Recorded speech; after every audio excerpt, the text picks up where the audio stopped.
Ooh, we're matching. Nice. This is the Samsung Galaxy S20 Plus. It just arrived in the mail yesterday, and I wanted to get a quick video up to you guys, letting you know that I've got it in-house, a full review will be happening, and I thought I'd give you my first impressions as well. But before we even do that, let's unbox it.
Okay, so with that out of the way, as I said, this is just a really quick first impressions video. I've only just loaded my SIM card into this phone from my Pixel 4 XL. I've set up all my apps and I'm ready to start using this as my daily driver until at least the full review is out. Now, I actually pre-ordered this a number of weeks ago now and then sort of forgot about it until it arrived in the mail yesterday. So I'm actually on the website just triple checking the specs of the one that I picked up. As I said, it is the S20 Plus. I got it in cloud blue. It's the 4G variant because 5G is still very much a developing thing here in Australia. And it's the 128GB capacity version. Everything else is the top of the line specs of what you'd expect on a Samsung Galaxy phone in 2020. Now, there's a couple of things that you definitely notice straight away when you pull this phone out of the box. The first being that ginormous display, which actually doesn't feel that big in the hands, but it is a big and beautiful display, super bright and vivid.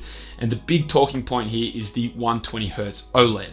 Now, I've just come from using the Pixel 4 XL, which had a 90Hz panel, and initially the difference doesn't seem to be that big of a deal, but it's after a prolonged amount of use that you realize that this thing really just stays at 120Hz once you set it up to be that way. And that is an important thing to note, is that out of the box, it actually comes with 60Hz enabled, and a lot of people wouldn't know to go in and actually change that setting over. So they're missing out on a really great feature, in my opinion. If you're someone who's ordered this phone, then definitely make sure you go and change that setting, even just to try it out, because I think you'll definitely appreciate using the 120Hz panel. Now, I haven't even used this phone outside yet really, but I can tell already that it is a nice, vivid, bright display, which is gonna be a really nice change from the Pixel 4 XL, which is known to have not the brightest panel on the market. So hopefully having a phone where I can see it in bright, sunny conditions will be a nice change. But again, I'll let you know more about my experience of using this phone outside in bright conditions in my full review, so stay tuned for that. Now, one of the things that has always kept me from using Samsung Galaxy phones for a long stretch of time anyway has been the software, because I'm someone, as all of you probably know, who prefers the Pixel experience or the stock Android experience, or even Oxygen OS. That really stock Android experience is my preference when it comes to Android software, and Samsung software has always been a little bit hit or miss. Now, even just using this phone for the past couple of hours, I can already tell that there's been lots of improvement with the software on this phone. The full screen gestures are very similar to what you'd find on the Pixel devices, which makes switching over very seamless and easy, so that's nice. I also really like the always on display implementation with the smooth animations in and out of the lock screen. That's also quite similar to what you'd find on the Pixel devices, so that's great. So I'm hoping that I find that the software experience is really enjoyable over the next couple of weeks as I use this phone as my daily driver, and hopefully to the point where it's no longer something that puts me off from using Samsung phones going forward. Now, in terms of performance, I'm really excited to put this thing through its absolute paces over the next couple of weeks. Coming from a Pixel phone, they're obviously known to start stuttering and lagging a little bit over the course of their life. And so I'm hoping that this phone just blazes through everything that I throw at it. I did notice it getting a little bit warm to the touch during the installation and setup process. That's somewhat to be expected of most phones, so we'll see what happens there. But again, I've got high hopes for how this thing's gonna perform in the next couple of weeks at the very least.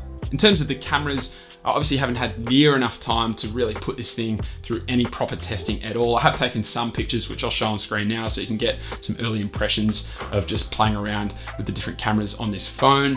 But versatility is one thing I'm really excited for. So having so many different lens options, particularly coming from only 2 on the Pixel 4 lineup, is something I'm excited to play around with over the next couple of weeks. But that said, I am a little bit apprehensive because I'm always so content with the photos that come out of my Pixel 4. And so we'll see whether or not I'm as content with the photos that come out of the S20 Plus. My guess is probably not quite, but I'm hoping that it's not a big enough deal to where it makes me not want to use this phone for an extended amount of time. Now, the last thing that I'm particularly excited to put through its paces over the next couple of weeks, and I know there's way more to it than this, but the battery life. Now, coming again from the Pixel 4, which I know I've compared this phone to pretty much throughout this entire video, but you gotta understand that is the phone that I've been using for the last 6 months. But the battery life on that phone is not something it's known for. So I'm hoping this phone just blows it out of the water, even with that 120 Hertz panel. I'm hoping that I can get to the end of every single day without having to worry about battery life